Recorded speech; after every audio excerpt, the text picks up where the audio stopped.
La natura els ha servit avui com a element d'integració, però també com a mecanisme formador. Que ha comentat ell, és un projecte socioeducatiu a través del qual hem capacitat a menors en problemes d'exclusió social com a monitors fluvials i educadors ambientals. El que hem fet ha sigut matèries molt diferents, com l'anillament d'avifauna, la identificació de restes de mamífers, el mostreig de peixos amb pesca elèctrica, de macroinvertebrats. La Fundació Limne és la responsable d'esta iniciativa, en la qual de moment han participat una vintena de joves en risc d'exclusió. Tots els participants s'han motivat molt en totes les activitats que han fet, han après molt i tenen moltes ganes de continuar formant-se i coneguent una miqueta més el que els rius ens aporten.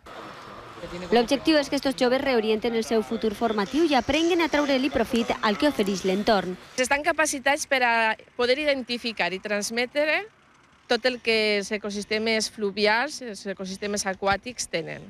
I este és tan sols el principi. La Fundació es proposa continuar este camí que conjumina la preocupació pel medi i pels que l'habiten.